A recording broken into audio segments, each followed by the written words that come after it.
introduce ourselves, and then we'll ask you to introduce yourselves and your teacher, and we'll get going with the hearing, okay? Sound fair? Yep. Okay.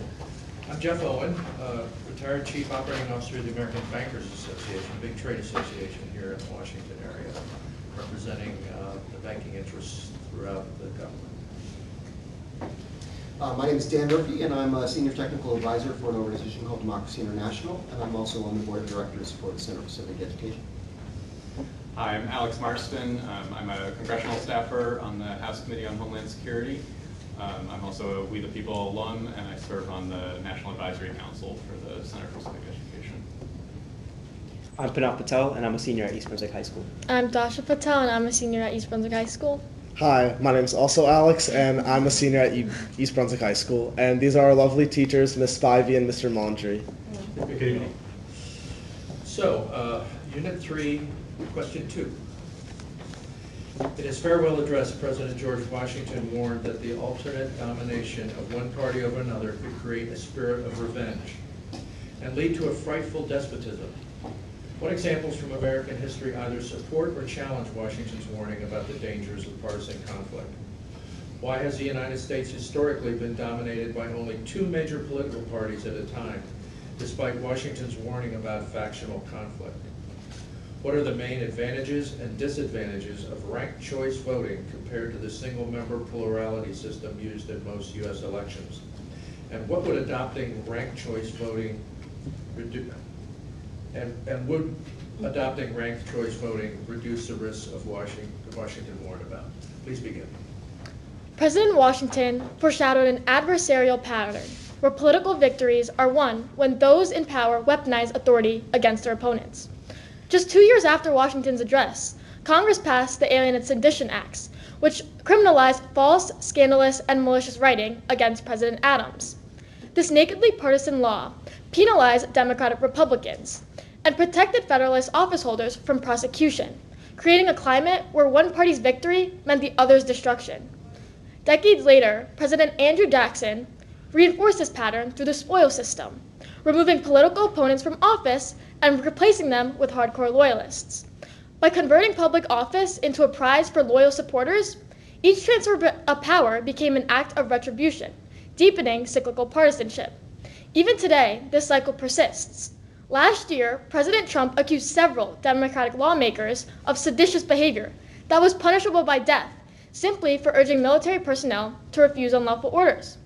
President Trump's unapologetic portrayal of his political opponents turns Washington's darkest prophecy into a reality. A president seeking to bend power into a tool of partisan vengeance, threatening the very public liberty that this office is meant to protect. The United States has historically been dominated by two major political parties because Duverger's law channels diverse factions into two broad competitive groups. Duverger's law identifies a mechanical and psychological effect.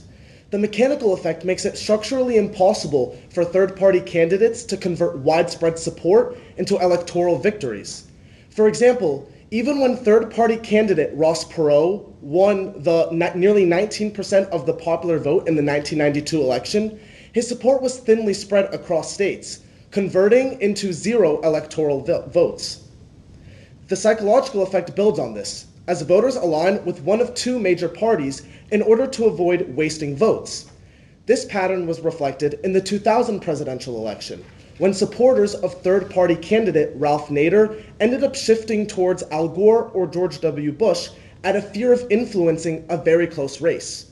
And the rise of the Republican Party back in the 1850s further illustrates how Duverger's law awards political parties that can consolidate many voters from regions and ideologies.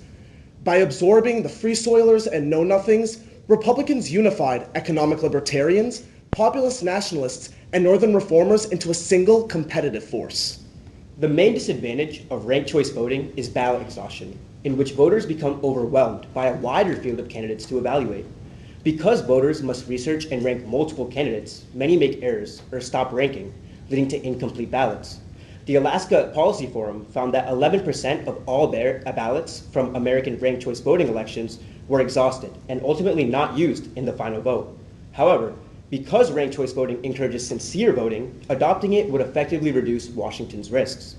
In plurality elections, People often vote defensively for the lesser of two evils, distorting their true desires.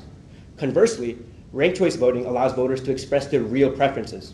For instance, in Maine's ranked choice federal elections, voters who strongly are oriented with the green-aligned policies of Lisa Savage could rank her first, while still listing a more moderate Democrat like Jared Goldrin at second as a backup.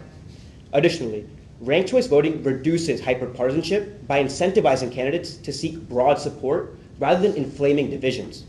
In Australia, ranked choice voting compels candidates to seek one another's votes for second or third choice rankings, encouraging cross-party alliances.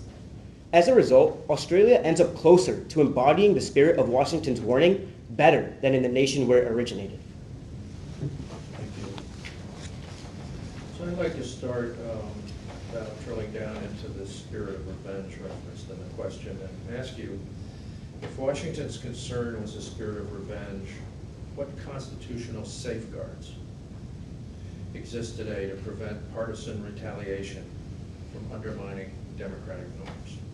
Well, I would say checks and balances is in place.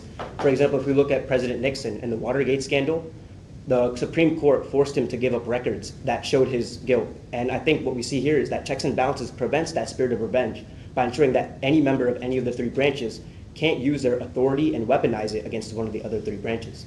I'd have to disagree with Pranav. I think we do have the Equal Protections Clause of the 14th Amendment, but sometimes this isn't really followed, and we see this exactly in what happens in gerrymandering, specifically in the upcoming Louisiana v. Cali pending case. And we see that they're using it as to say it's unconstitutional gerrymandering for the white voters. And I think that a lot of these states, such as Texas and California, use it to their advantage, but they don't really necessarily go with the constitutional values that are written in the Constitution. I believe that another constitutional safeguard would be the 12th Amendment. Prior to the 12th Amendment, you had these presidential candidates that were creating these inflaming divisions that Pranav was mentioning earlier, where you had the person with the first amount of votes being the president and the second amount of votes being the vice president. But then we saw in the election of 1800 the first transfer of peaceful power between President Adams and President Jefferson. And I think that with the 12th Amendment, you were able to ensure that you had both the president and the vice president that supported each other. Okay, let's talk more about ranked choice voting. You gave some examples of why it's good. Are there any downsides to ranked choice voting? And is there any place where it's been implemented where it's been problematic? So to answer the first part of your question, I would say that one disadvantage is the fact that America doesn't have a policy where you're forced or made to rank all of your candidates. And I think that it kind of makes it unproportional, because if someone ranks 7 candidates while someone doesn't, then it becomes unproportional. And we see in Australia actually that there's a law that mandates every voter to rank all the ballots. And I think that if we were to implement that in America, it would be more fair and we would have more representation when it comes to our elections. I agree with Dasha, and I think we should take a look at Australia. Australia's had a successful ranked choice voting system for many years, but we can highlight one main disadvantage, and that's that it still has 2 main powerful parties. In Australia, there's the Labour Party and the Liberal National Party, the Liberal National Party being a coalition since the early 1900s. And all third and fourth choice parties don't actually appear on ballots and are not as successful on ballots. So I think although ranked choice voting does allow voters to rank many different candidates from different parties, at the end of the day, the 2 main most powerful parties as per Duverger's law will still be successful. I think to answer the second part of your question, one area here in the United States that we're able to see some of the downsides of ranked choice voting is actually in Alaska. Alaska implements ranked choice voting on their state level elections. And one common trend that was seen in the past election is that a lot of the Democratic parties formed these non-official coalitions or alliances with the independent parties. And so a lot of the Republican parties were left wondering, hey, who am I going to form coalitions with? And so as a result, President Trump actually wrote on Truth Social a couple weeks ago that he viewed the ranked choice voting elections in Alaska as quote unquote fraudulent because of the lack of support that a lot of the Republican parties were receiving. Thank you.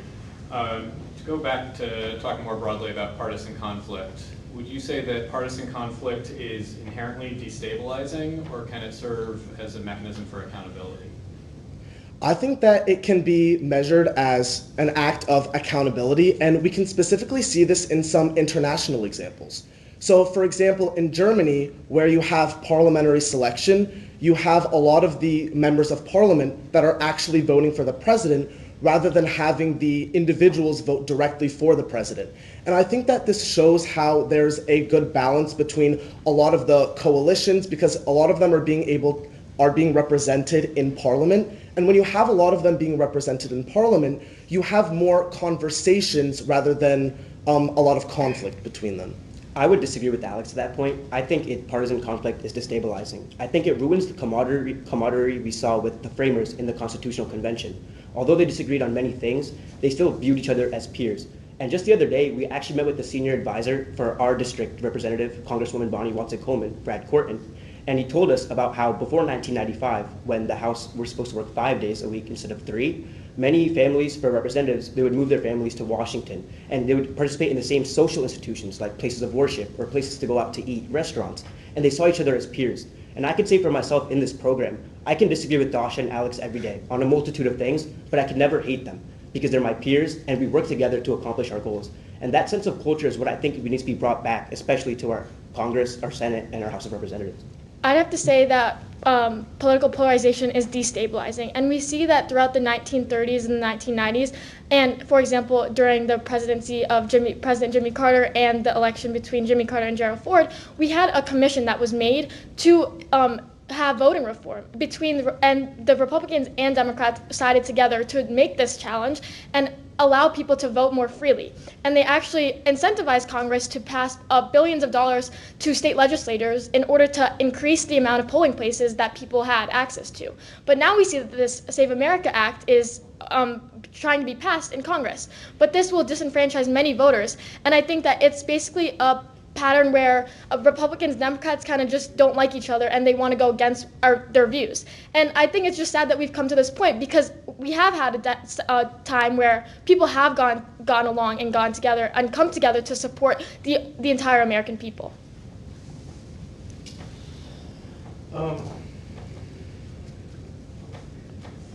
Is the two-party system doing a sufficient, adequate job of representing the broad base of public interest? I would say the two-party system is doing a good job at it. I think we should look at an international level. Let's look at a country like Hungary. Hungary also has a very strong, dominant two-party system. But what we see with Hungary is that there's a lot of factional conflicts within the two major parties. But when we look at the United States, we see that we've created broad coalitions of many factions in both the Democratic and Republican Party. And people's issues and what they want to... May I finish my statement, please? Oh, no, I'm sorry, I hit the wrong. Yes. And what we've seen is that people's issues are represented in both of the large parties. And in other countries like Hungary with the two-party system, they fail to do so for the people and represent their views in two systems. So I think because in America we don't see so much inter-party conflict, that the two parties are actually doing a successful job at representing the will of the people. I think that the two-party system does not do as good of a job that Panav was mentioning, specifically here in the United States, because there are many types of other parties, such as the Green Party or the Libertarian Party, that have an active role in other countries that aren't really able to have an active role here. For example, my parents, they both talk about the fact that no matter how they vote, their impact isn't really going to have, or like their vote isn't going to have that much of an impact in our state of New Jersey, because even if they wanted to vote for an independent party like the Green Party or the Libertarian Party, their voices can't be as broadened or included because of how restrictive it is in our state specifically. Great.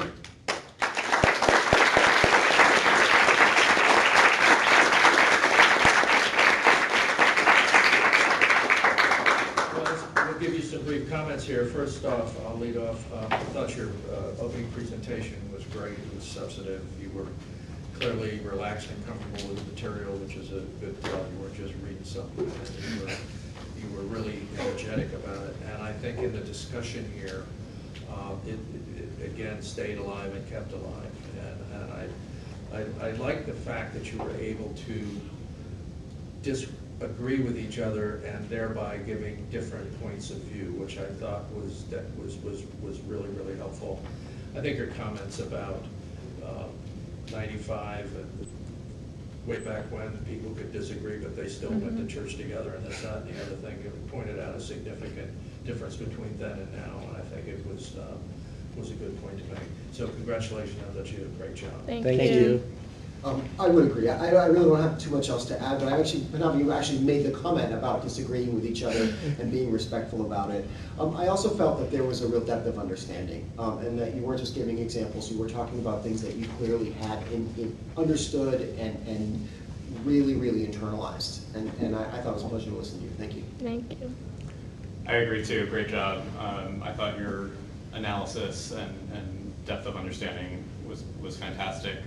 I appreciated how you brought in some very modern examples, very timely, and were able to apply the historical context to what's happening today. And also Small World Brad is a friend of mine, so that's just Oh, nice. but very well done. Thank you. Thank you.